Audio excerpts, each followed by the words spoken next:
그리고 이중 당뇨 환자를 대상으로 체중과 체성분을 분석했다.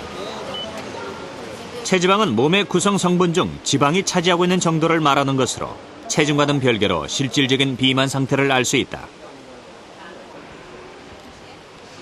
올해 54살인 이순용 씨. 당뇨 수치 147, 당뇨 판정을 받았다. 그리고 고혈압까지 발견됐다. 그런데 흥미로운 사실은 체중은 정상이지만 체지방이 많고 복부 비만까지 확인된 것이다.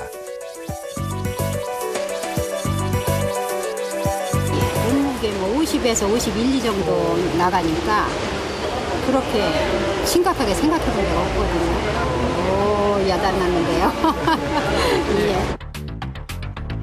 실제로 지난 9월부터 2달 동안 총 614명의 체중과 체지방을 측정한 결과 과체중인 사람들 못지않게 117명의 정상 체중에서도 체지방률이 높게 나타났다. 전에는 키하고 몸무게 대비해서 키보다 몸무게가 많으면 무조건 비만이라고 그랬었는데 요즘에 이제 조사한 바에 의하면은 체격적으로는 비만이 아닌데 내용상으로 지방이 많아서 소위 마른 비만이라고 그렇게 얘기하는 비만들이 있어요. 그런 경우는 보기에는 아주 좋아 보이는데 실제로는 고지혈증이라든지 당뇨, 고혈압 같은 거에 걸릴 가능성이 매우 높죠. 체중 감량을 위해 무리한 다이어트를 반복하는 우리나라 20대 여성들의 경우 마른 비만의 위험은 더 높아진다.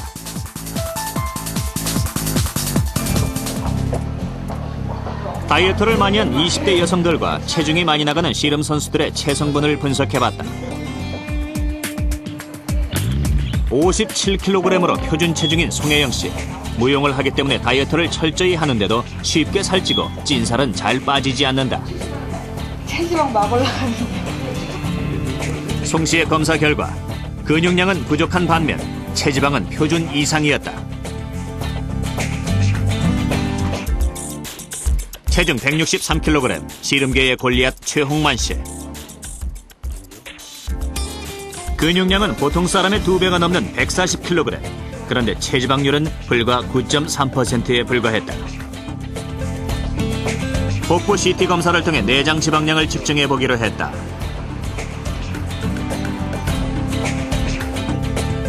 피하 지방뿐만 아니라 내장 지방도 거의 없었다.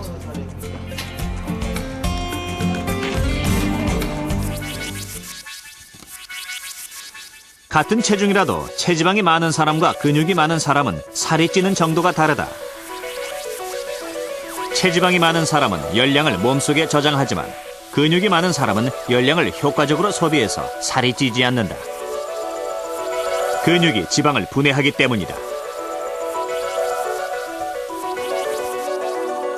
우리 몸의 체지방은 해부학적인 위치에 따라서 그 대사적 활성도가 차이가 나는데요. 특히 복부에 있는 내장지방의 경우는 지방의 분해나 합성이 매우 활발하게 일어나 이것들이 분해되면서 혈액 내에 지방산을 많이 방출시키고 이런 것은 인슐린 저항성이라든지 고혈압, 고지혈증을 유발할 수가 있습니다. 한 유방암 클리닉. 유방암 초음파 검사 중이다. 올해 46세 김선미 씨. 암이 임파절까지 전이돼 양쪽 유방을 모두 절제한 상태다. 유방암의 대표적인 원인 중 하나는 바로 비만. 몸속에 축적된 지방이 문제다. 주로 난소에서 분비되는 여성 호르몬은 지방세포에서도 동시에 분비된다. 따라서 몸속에 지방세포가 많을 경우 여성 호르몬이 필요 이상으로 많아져 유방암을 일으키게 되는 것이다.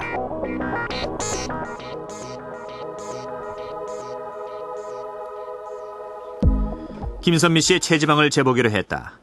체질량 지수는 23으로 정상이었지만 체지방률은 28%로 지방 과다 상태였다. 체지방 과다가 유방암 원인 중 하나로 추측됐다. 사실 저희 병원에서 유방암으로 진단된 여성들은 겉으로 보기에는 그냥 정상 여성이랑 다름없이 날씬한 모습을 보이고 있고요. 그런데 비해서 그 성분 조사를 해보면 근육이나 수분량은 감소된 반면 체지방량은 상대적으로 증가된 그런 패턴을 보이고 있습니다. 제작진은 마른 비만과 유방암과의 관계를 알아보기 위해서 국립암센터와 함께 유방암으로 판정받은 환자들을 대상으로 무작위로 체성분 분석을 해봤다. 그런데 유방암 환자 20여 명의 분석 결과는 놀라운 것이었다. 그러니까 이게 완전히 조사 대상 환자들 대부분이 체지방량이 높았고 복부 비만도 심했다.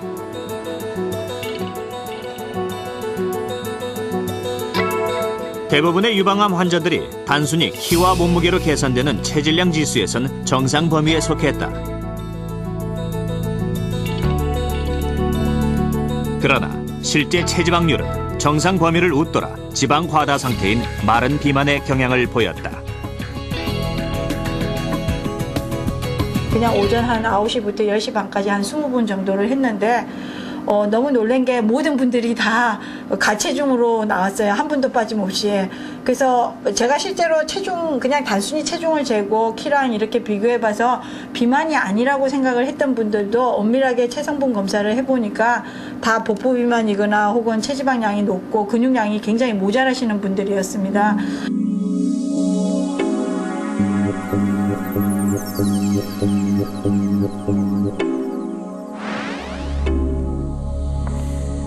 지금 보시는 이 인체 모형은 몸의 어느 부위에 지방이 더 많은가에 따라서 분류한 이 세 가지 체형입니다. 여러분들 잘 보시면서 나는 어느 체형에 속할까 한번 생각해 보시기 바랍니다. 서양 배영으로 일컬어지는 이 체형은 이 엉덩이와 허벅지 같은 하체에 지방이 많은 체형입니다. 흔히 동양보다는 서양인들에게 많은 체형이고요. 이 끝쪽의 비례형은 글자 그대로 상체와 하체에 골고루 지방이 분포되어 있습니다. 이 사과 모양처럼 상체, 즉 가슴이나 허리에 지방이 더 많은 사람들을 사과형이라고 분류하고 있는데요. 특히 동양인들에게 많이 나타나는 비만 체형이라고 합니다. 이 배영의 경우에는 피하 지방이 많은 유형인데요. 비만이 질병으로 이어질 확률은 그렇게 높지 않다고 합니다. 하지만 이 복부 비만이 많은 사과형의 경우는 이 내장 지방이 많기 때문에 각종 성인병으로 이어질 위험성이 높아서 외형상의 이유뿐만 아니라 건강을 위해서라도 반드시 다이어트가 필요한 유형입니다. 그래도 다행스러운 것은 이 배형에 비해서 사과형이 좀 더 쉽게 살을 뺄 수 있다는 겁니다. 자, 그러면 비만을 치료하는 의사들의 건강은 어떨까요? 국내 최초로 의사 자신들의 비만 정도에 대해서 직접 조사를 해봤습니다.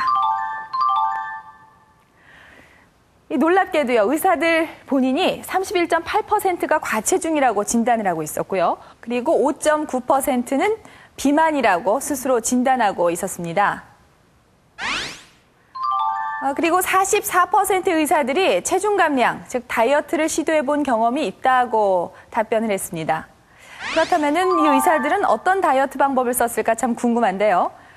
비만을 치료하는 의사들이 직접 해본 다이어트 방법으로는 37.5%가 식이 조절을, 44.7%가 운동을 꼽았습니다. 그런데 아이러니하게도 식이 조절을 중요한 체중 유지 방법으로 선택하면서도 30%가 넘는 의사들이 아침 식사를 제대로 챙겨 들고 있지 않다고 답변을 한 겁니다. 그만큼 어려운 것이죠. 이렇게 의사들조차도 제대로 지키기 힘든 건강한 식생활. 그렇다면 도대체 무엇을 어떻게 먹어야 건강을 유지하면서 비만으로부터 탈출할 수 있는 것일까요? 지금도 살과의 전쟁을 벌이고 있는 이일주 씨. 그는 10년 동안 요요 현상을 반복해서 겪었다. 운동하는데 도움이 되는 것 같아요? 네, 땀 나고요, 숨 차고요. 이게 뭐예요? 제 증명사진들인데요. 이건 다이어트하기 전 모습이고요. 다이어트 시작하기 전 고등학교 3학년 때 모습이고요. 이 사진은 식이요법이랑 운동요법을 같이 병행해서 몸무게를 한 10kg 빼서 75kg 되었을 때 모습이고요. 이건 그 다음에 다시 요요 현상으로 몸무게가 쪄가지고 83kg가 되었을 때 모습이고요. 이 사진 한 2년 뒤에 다이어트 해가지고 한 7kg가 뺐을 때 모습이거든요. 식사를 조절하는 한방 다이어트 한번 해봤고요. 그다음에 황제 다이어트, 고기만 먹는 황제 다이어트 해봤고, 그다음에 이제 저기 한의원에서 침 맞아가면서 약 먹고 부항 뜨고 또 이제 장세척해서 금식해가면서 다이어트 한번 해봤고, 약을 복용해가면서도 해봤는데 다 요요 현상과 함께